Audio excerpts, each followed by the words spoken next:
শত্রুরা আমাদের ওপর আক্রমণ করেছে, ওদেরকে উচিত শিক্ষা দিতেই হবে। তাড়াতাড়ি প্রস্তুত হয়ে যাও। অবশ্যই ক্যাপ্টেন এগো, আমার লেজার গান অনেকদিন ধরেই তো এই দিনটার অপেক্ষা করছিল।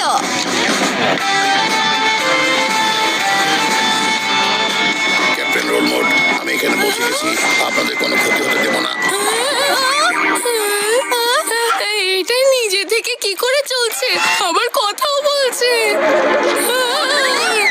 আমার তো মনে হচ্ছে ওর উপরে কোনো আত্মা ভর করেছে। আত্মার নামটা একবার জিজ্ঞাসা করে নাও কাঁপতে কাঁপতে। কাঁপছে কে? আমরা তো এখানে খেলছিলাম, এটা তো আমাদের খেলারই একটা অংশ।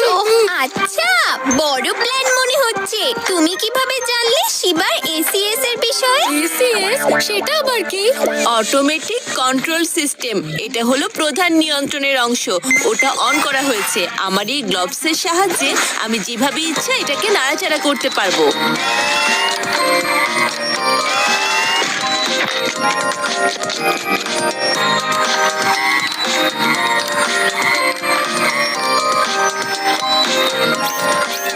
দারুণ!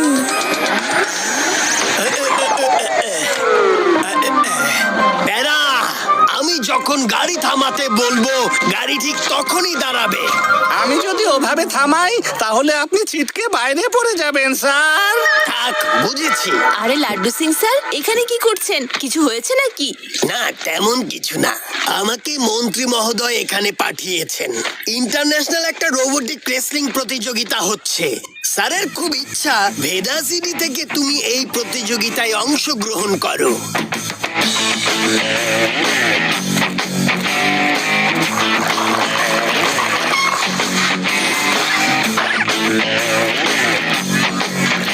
শিবা, সবাইকে হারিয়ে দেখাতে হবে। চিন্তা করো না উদয়, আমাদের রোবটের মতো এত আধুনিক আর কোনো রোবট হবে না। সুধী মণ্ডলী, আমি হলাম আজকের অনুষ্ঠানের উপস্থাপক এবং আপনাদের বন্ধু আদিল। আমি একবার আপনাদের ধারণা দিতে চাই আসলে হচ্ছেটা কি। প্রতিযোগিতায় দুটো দিক থাকবে। গ্রুপের মধ্যে একবার করে লড়াই করবে, আর গ্রুপে যারা জিতবে তাদের মধ্যে হবে ফাইনাল। আমার রেসলিং দেখতে অনেক ভালো লাগে। শিবা, তুমি গ্রুপ বিতে আছো। হ্যাঁ রে বা।